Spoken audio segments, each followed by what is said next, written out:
here, but hopefully it should automatically detect it and enable all of those features that we want.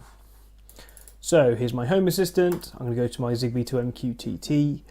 Now, first of all, I'm going to have to tick this permit join all, and that's now allowing new devices to be added. So anything it senses, anything it detects, it should add it in automatically. So I'm going to plug this device in, and you can see that that is on and it's flashing away. Oh, it's found it straight away. So it's got a long ID. So we'll give that a second.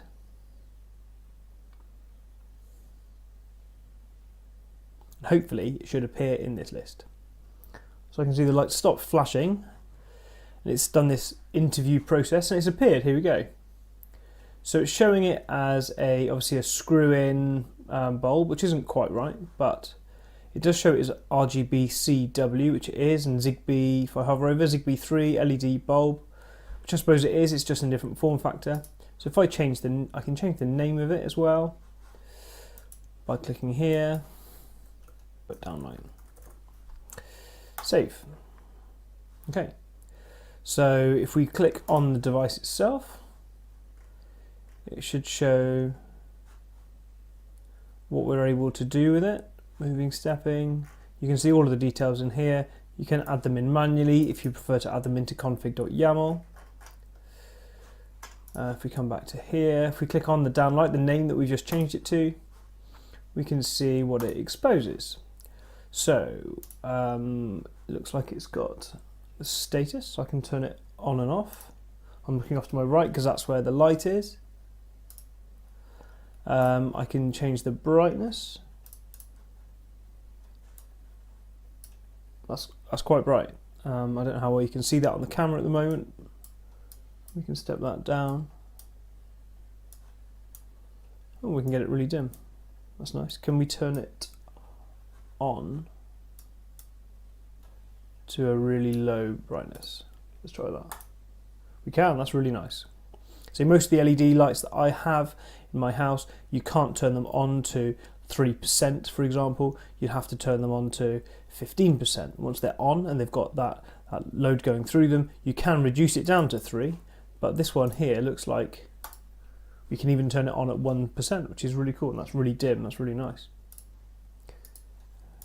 Obviously nice and bright as well. Now that looks quite a warmish light from where I'm sat, except I keep looking at it and not being able to see anything. So we can change that color temp, so that's down to a 6500K, and that's really quite a cold light. And we can change that to a nice warm light, and various steps in between. That's really nice. Okay, so this is where a lot of these lights fall down, is they're okay when they're on white, but when you change them to red or any of the other colors, they really start to lose some of that brightness. So we're gonna put that to full brightness, and that's quite a pink. Okay, so that's an orangey, yellow, green, blue, and purple. The blue's nice.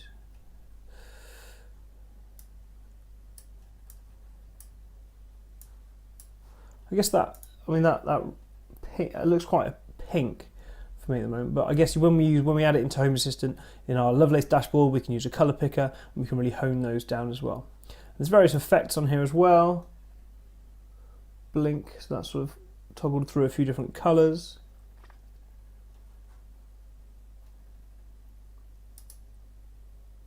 Breathe is going to flash.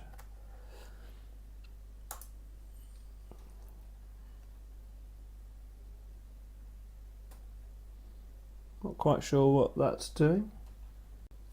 Now I've got various Zigbee bulbs, various of these lights that have got these effect abilities, and to be honest, I've never really used them. I've never really understood or actually been that bothered about using them. Now I figured out that the blink seems to toggle through a few different colours before going back to its previous state. Breathe seems to flash on and off consistently. Now that seems to be the only effect that sort of carries on. OK seems to go to green for a couple of seconds, or maybe a second, and then back to its original state. Channel change goes to blue, and then it goes to blue for 8 seconds, and then back to the original state. And obviously we've got finish effect and finish stop. I guess if you were doing something with a zigbee button, you could have a visual confirmation that that action has happened in node red. You could fire it to send one of your bulbs, this OK function, so it will send the light green and then go back to its normal state. If you've double clicked and it's turned on the outside lights or turned on a pump or something like that. But you might well have better uses for all of these effects. Anyway, I'm going to get on with adding it into a Lovelace interface, and we're just going to have a little play with just the colour, see what that colour representation looks like.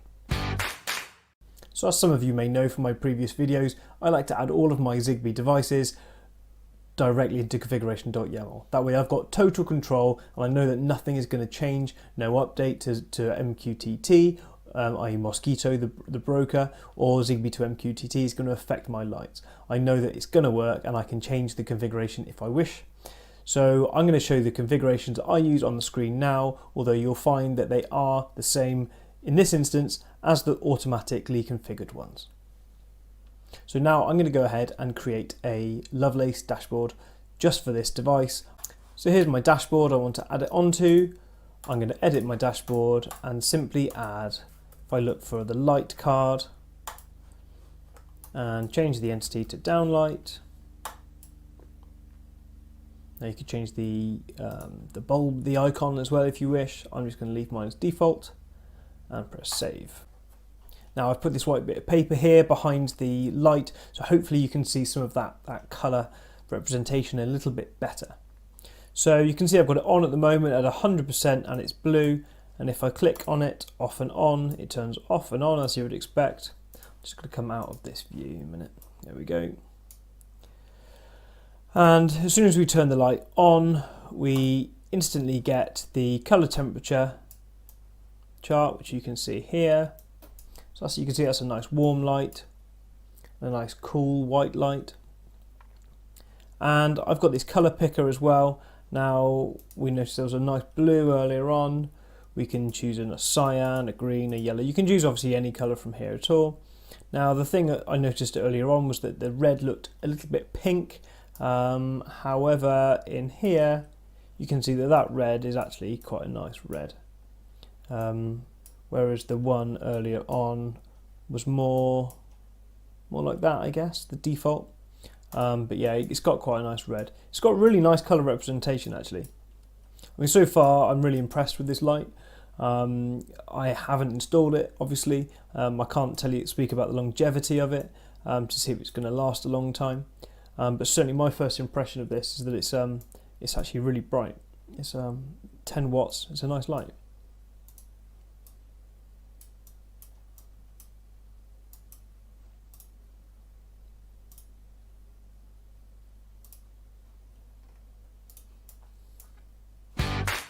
So the last thing I want to test is to see what the transitions are like, both in terms of colour, colour temperature, and indeed the brightness as well. So let's have a look at that. So I've set up a little test rig here, as you can see behind me, just in Node Red, of course.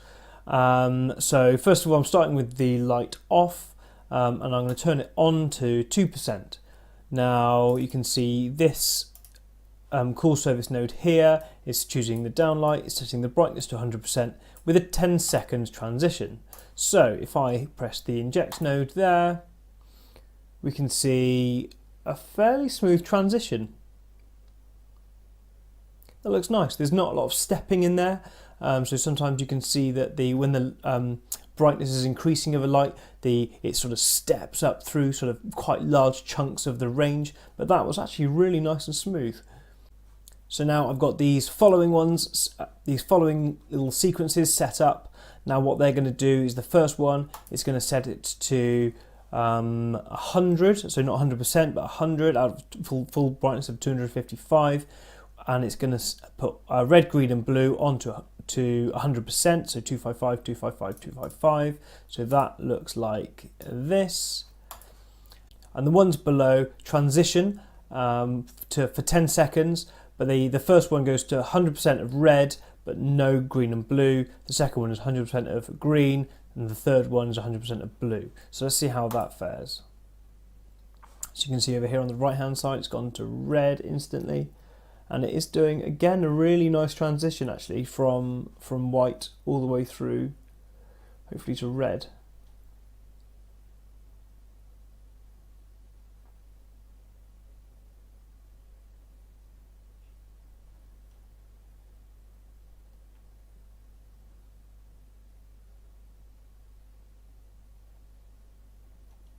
Nice, and let's go from red to green.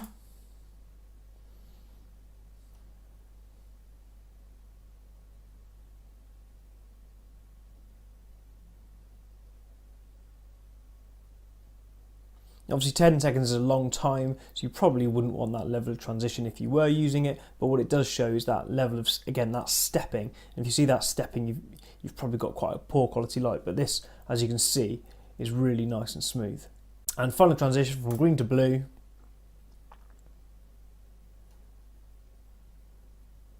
Again, really nice and smooth. So finally, I thought I'd just take a quick look at their website and just see how much you can get one of these lights for. And this is it, benexmart.com, in smart downlights. You can see they've got a bunch of products. These triangular ones look pretty cool, these wall panels, these wall lights. Looks like they've got various different sizes of these with different adapters as well. So you can get one with an Aussie plug, some with a South African plug. This is the one I have here, just with the bare wires, with the RGB cold and warm LED downlight. Not quite sure why they call it a party light. The image here might be a bit misleading. You can get all the lights on at the same time, different colours. But I've got the 3.5 inch version, 10 watts, and that's retailing on here on sale at the moment at $26.68, reduced from $60. Crikey. You can look at all the functions there. Hopefully I've given you a feel today for what my opinion of it is, the quality of it, the transitions. The integration was dead simple with zigbee. So if I was in the market for some of these, I would certainly be looking at these guys. I have done a bit of comparison as well, of course. First of all, you can buy these particular ones on Amazon. This Benexmart zigbee 3.5 inch version, so it retails at £28 with free delivery, of course. Now, I've had a bit of a hunt around and I can't find anything that's really comparable. You find the odd one. This one here, in fact, the Chuya zigbee comes in slightly cheaper. It is reported to be 10 watts as well. With that's the 4-inch recessed retrofit. Most of them, you find a lot of these GU10 type ones, whether they're red, green, blue, or whether they are just pure white, or with a color, with a warmth shift. But certainly I've got 3 lights here above my head in the office, and I'm kind of tempted actually to change them out for some of these, because the brightness is just as comparable, it's just as good, but you can get that warmth or that coolness depending on what you're looking for. So hopefully I've given you a real feel for these lights.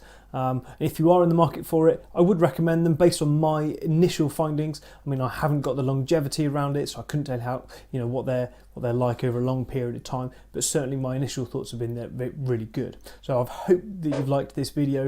I hope that you've subscribed to the channel down below, and I hope you'll join me for the next one. Thanks very much. I'm Simon from Homesite.